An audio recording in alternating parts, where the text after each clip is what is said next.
When I think computer, I think of something along the lines of this. But according to Manu Prakash, this too is a computer, or at least a computation in progress.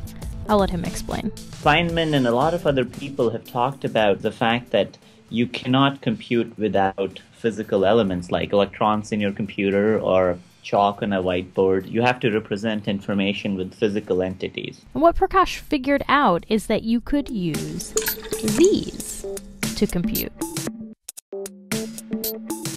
Instead of electrons running through circuits, Prakash and colleagues showed that you could direct bubbles through tiny etched tubes.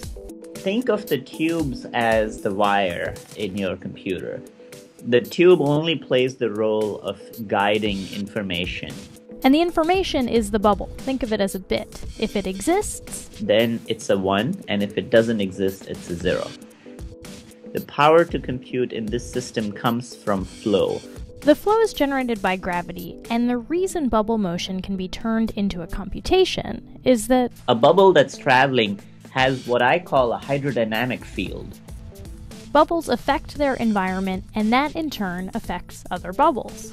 Specifically, if one bubble enters a tube, another bubble will not enter the tube until that initial one is a certain distance away. So you can see it here.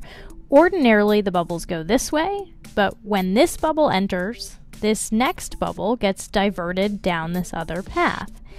And that interaction allows you to make and, or, and not gates. If you have the basic set of building blocks, AND gates, OR gates, and NOT gates, you can write any mathematical expression. Prakash also showed that the system is cascadable, or the inputs are bubbles and the outputs are bubbles. So one computer can talk to the other computer. One gate can talk to the other gate. You can store a bubble memory. It's called bistability, the capability to store information indefinitely. These are the basics of a computer. But, of course, bubbles are a lot slower than electrons, and clearly a lot bigger, so no bubble iPhone. On the other hand, my brother joked around saying, this is a computer that I can spill my coffee on.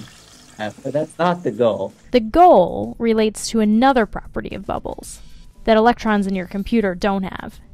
Bubbles can carry stuff. What if to every electron you could give a little grocery bag and you could put anything you want, say a single biomolecule, in it?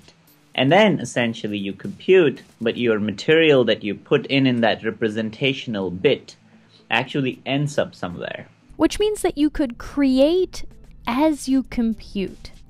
Drug screening and lab-on-a-chip applications come to mind, Prakash says.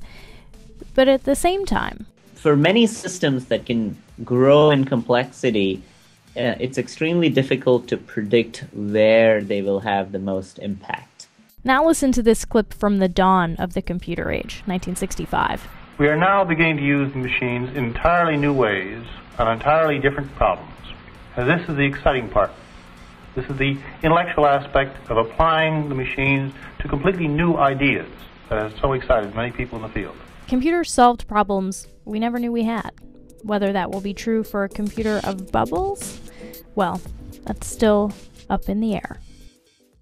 For Science Friday, I'm Flora Lichtman.